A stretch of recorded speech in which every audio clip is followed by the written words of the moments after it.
Գյումրիում Սերժ Սարգսյանի նախընտրական քարոզարշավն ուղեկցվեց մեծ համերգով, նրա պատվին երգելու էին եկել գրեթե բոլոր աստղերը՝ Ալլա Լևոնյանը, Արսեն Գրիգորյանը, Զարուհի Բաբայանը եւ մինչեւ թատերական հրապարակը ժամանային Սերժ Սարգսյանն ուղեկցող շքախումբը, բեմահարթակը երգիչներին էր, ովքեր մերթ ոգևորում էին հավաքված գյումրեցիներին գոռալով. «Չենք լսում ձեր ծափերը կամ չենք տեսնում ձեր ձեռքերը»։ Նշենք, որ գյումրեցիներից շատերն էին ոգևորված հայ էստրադային աստղերի կատարումներով, նրանցից շատերը խոստովանեցին, որ համերգ են եկել։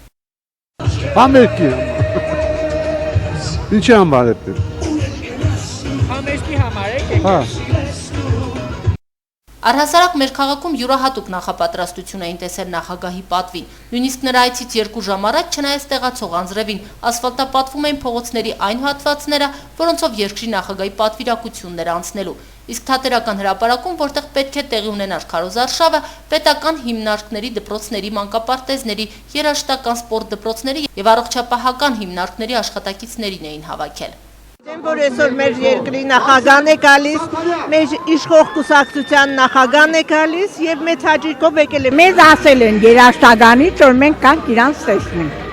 Հանրապետության երկրորդ քաղաքում նախագահը խոսեց Գյումրի հյուսիսային մայրաքաղաք դարձնելուց։ Նա խոստացավ, որ այնպիսի Հայաստան են կառուցելու, որ ամեն ոք հնարավորություն ունենա իրացնել իր հնարավորությունները եւ ոչ թե լավ կյանքի փնտրտուքներով հայտնվի արտասահմանում։ Մենք ուզում ենք գալիք դրական փոփոխությունների նկատմամբ ունեցած մեր այդ հավատը փոխանցել ձեզ։ Ուզում ենք, որ իրար հավատանք ու միասին փոխենք եւ մեզ, եւ մեր քաղաքը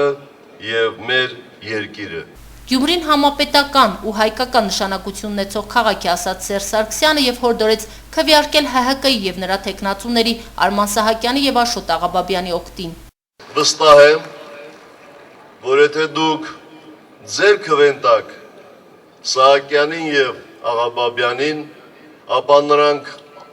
ամբողջովին կարդարացնեն ձեր վստահությունը։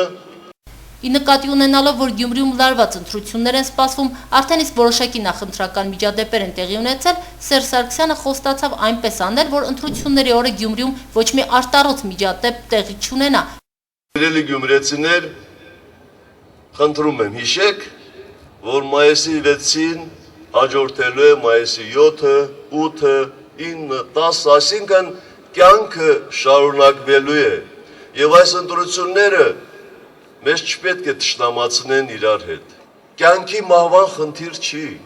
ընդհանրեն ընտրություններ են։ Եվ երբ որ ընտրության պատճառով հարևանը հարևանի հետ, բարեկամը բարեկամի հետ գժտվում է, սա արդեն լավ չէ։ Իսկ վերջում հեռանալուց առաջ գյումրեցիները շրջապատեցին Սերժ Սարգսյանին, նրա թիկնազորը այս անգամ ավելի բարեհաճ գտնվեց։ Եվ գյումրեցիներից մի քանիսին հաջողվեց ոչ միայն թոշակ ու նպաստ խնդրել նախագահից, այլև իրենց նամակները փոխանցել։